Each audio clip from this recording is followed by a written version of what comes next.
Hello అండి. So చాలా days తర్వాత వీడియో చేస్తున్నాను. సో ఈ రోజు మన దగ్గర ఫిజియోథెరపిస్ట్ డాక్టర్ ప్రవళిక ఉన్నారు. అసలు నార్మల్ గా మనకు ఇంటర్ అయిపోగానే ఎంసెట్ నీట్ ఇవి రాస్తుంటాం కదా. సో చాలా మంది స్టూడెంట్స్ ఏమనుకుంటారంటే ఎంబీబీఎస్, బీడీఎస్, అగ్రికల్చర్ కానీ, ఫార్మసీ కానీ ఇలాంటి కొన్ని కోర్సెస్ ఉన్నాయి అనేసి అనుకుంటారు అనమాట. సో ఎక్కువ ఛాన్సెస్ ఉన్నాయా, ఆప్షన్స్ ఉన్నాయా అనేది తెలియదు చాలా మందికి. నేను చదువుకునేటప్పుడు కూడా నాకు ఇన్ని ఆప్షన్స్ ఉన్నాయి ఈ సైన్స్ సైడ్ అనేది నాకు కూడా తెలియదు అనమాట. సో మన దగ్గర ఫిజియోథెరపిస్ట్ ప్రవళిక ఉన్నారు కాబట్టి అసలు ఎలాంటి స్కోప్ ఉంది ఫిజియోథెరపీకి, చాలా మంది స్టూడెంట్స్ ఒకవేళ ఫిజియోథెరపీ చూస్ చేసుకోవాలంటే ఎలాంటివన్నీ కన్సిడర్ చేసుకోవాలి అనేసి కనుక్కుందాం. హాయ్ ప్రవళిక. హాయ్.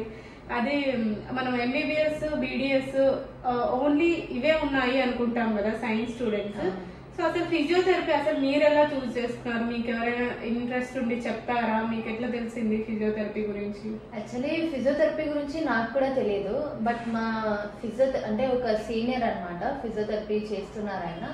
సో నా ఫ్రెండ్ నుంచి నాకు తెలిసింది అనమాట, ఇలా ఒక ఫిజియోథెరపీ కోర్స్ ఉంది అని చెప్పేసి ఆయన నాకు హెల్ప్ చేశారు. ఇట్లా ఫిజియోథెరపీ కోర్స్ గురించి ఎక్స్ప్లెయిన్ చేసి, ఇలా ఒక కోర్స్ ఉంది, దాన్ని చేయడం వల్ల కూడా కొంచెం మనం సోషల్ సర్వీస్ చేయొచ్చు అని ఆయన నాకు చెప్పారు.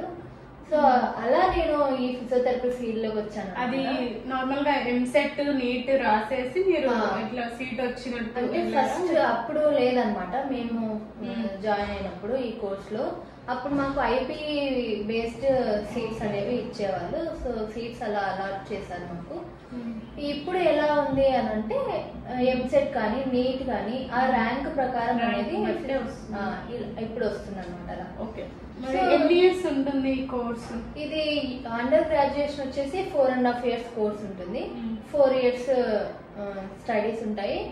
6 months అనేది ఇంటర్న్షిప్ పీరియడ్ అనేది ఉంటుంది అనమాట. ఆ ఇంటర్న్షిప్ పీరియడ్ లో హాస్పిటల్స్ కానీ క్లినిక్ కానీ ఎక్స్పోజ్ చేయొచ్చు మనం. ఇంకా మళ్ళీ ఈ 4.5 years తర్వాత మీరు క్లినిక్ పెట్టుకోవాలంటే క్లినిక్ పెట్టుకోవచ్చు, హాస్పిటల్స్ లో చేసుకోవచ్చు. ఇంకా నేను ఇంకొంచెం చదువుకోవాలి, దీన్ని స్పెషలైజేషన్ చేయాలి అని అంటే పోస్ట్ గ్రాడ్యుయేషన్ అనేది 2 years ఉంటుంది కోర్స్. సో అది చేసుకోవచ్చు అనమాట. పోస్ట్ గ్రాడ్యుయేషన్ లో ఎట్లా ఉంటదంటే కొన్ని కోర్సెస్ ఉంటాయి, ortho, neuro, cardio, sports, gynaec కూడా అండర్ గ్రాడ్యుయేషన్ లో అలా ఏమి ఉండదు. అంటే నార్మల్ మనం ఎంబీబీఎస్ లో ఎలా చదువుతాం సో సేమ్ సబ్జెక్ట్స్ ఉంటాయి అనమాట. ఇంకా సెకండ్ ఇయర్ లో మనకి ఏమొస్తుంది అని అంటే సపరేట్ ఫిజియోథెరపీ కోర్సెస్ ఉంటాయి, ఎలక్ట్రోథెరపీ, ఎక్సెస్ థెరపీ. సో ఇలాంటి కోర్సెస్ గురించి మనం సెకండ్ ఇయర్ లో చదువుకుంటాం అనమాట. ఇప్పుడు డైరెక్ట్ పేషెంట్స్ కి TENS therapy, ultrasound, ultrasonic therapy వాడతారు కదా, అవన్నీ మీకు సెకండ్ ఇయర్ అవి సెకండ్ ఇయర్ నుంచి ఉంటాయి. ఇంకా థర్డ్ ఇయర్ లో ఆర్థో వస్తుంది అనమాట. ఆర్థో, న్యూరో గురించి మనం థర్డ్ ఇయర్ లో చదువుకుంటాం. ఇంకా ఫైనల్ ఇయర్ లో మనం ఏం చదువుతాము అని అంటే కార్డియో అండ్ రీహాబిలిటేషన్. ఒక్కొక్క కండిషన్స్ కి రీహాబిలిటేషన్, ఆపరేషన్ అయినాక వాళ్ళకి ఎలా కేర్ తీసుకోవాలి అవన్నీ 4 అంటే ఆర్థోకి సంబంధించి ఆర్థో కండిషన్స్ ఏముంటాయి, ఆర్థోలో ఫిజియోథెరపీ ఏముంటుంది, పోస్ట్ ప్రీ ఆప్ ఎట్లా ఉంటుంది, పోస్ట్ ఆప్ ఎట్లా ఉంటుంది. ఇంకా కొన్ని కండిషన్స్ కి ఆపరేషన్స్ ఏం నీడ్ ఉండవు.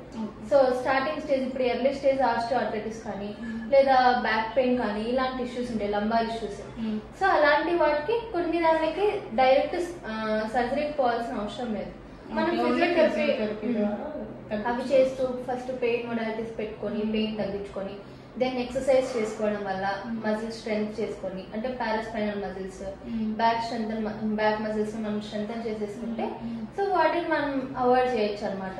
ఇప్పుడు చాలా మంది ఆస్టియోఆర్థరైటిస్, స్పాండిలోసిస్ ఇట్లా దీని గురించి బాధపడుతున్నారు కదా. సో అలాంటివి రాకుండా ఉండాలంటే ఫస్ట్ ఫిజియోథెరపీ అనేది చాలా మెయిన్ రోల్ ప్లే చేస్తుంది, అది ప్రివెంట్ చేసుకోవడానికి. ఇప్పుడు ఎట్లా ఉంది అని అంటే మ్యాక్స్ మన కరోనా పీరియడ్ నుంచి మనం వర్క్ ఫ్రమ్ హోమ్ ఎక్కువ చూస్తున్నాం అనమాట.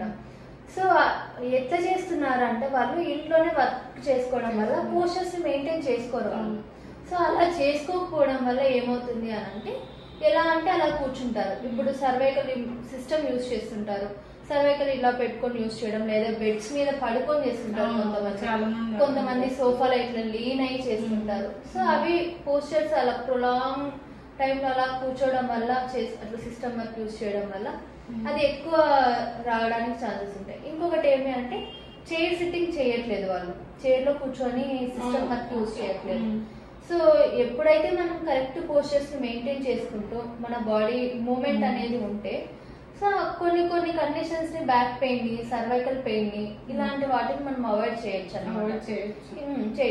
ఇంకొకటి ఏమి అంటే చాలా మందికి ల్యాక్ ఆఫ్ ఎక్సర్సైజ్.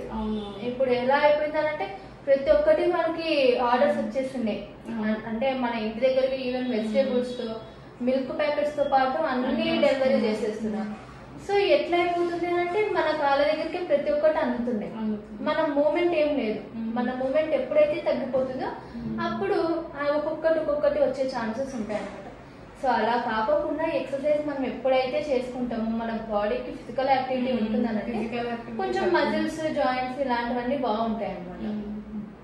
ఇంకా ఇప్పుడిప్పుడే ఇంటర్ అయిపోయి ఇట్లా బైపీసీ చేసిన వాళ్ళు, సైన్స్ బ్యాక్గ్రౌండ్ కి వెళ్ళాలనుకున్న వాళ్ళు, ఎంబీబీఎస్, బీడీఎస్ జస్ట్ ఇవే ఉన్నాయి అనుకుంటారు. కానీ అలాంటి వాళ్ళకి ఫిజియోథెరపీ కూడా మంచి రోల్ ఉంది అని మీరు ఎలాంటి మెసేజ్ ఇస్తారు వాళ్ళకి?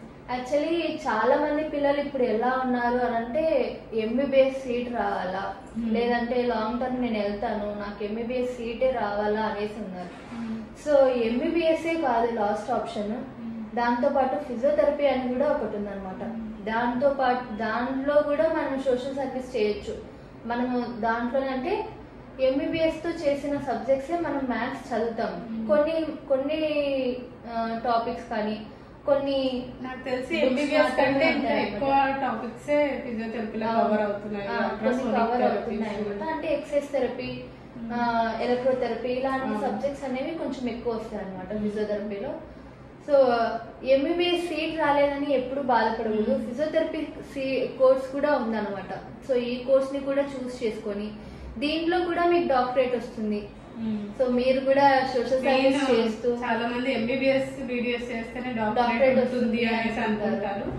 కానీ ఫిజియోథెరపీ కోర్స్ చేసినా కూడా డాక్టరేట్ వస్తుంది. ప్లస్ అంతే రెస్పెక్ట్ తో వర్క్ అనేది చేయొచ్చు అన్నమాట.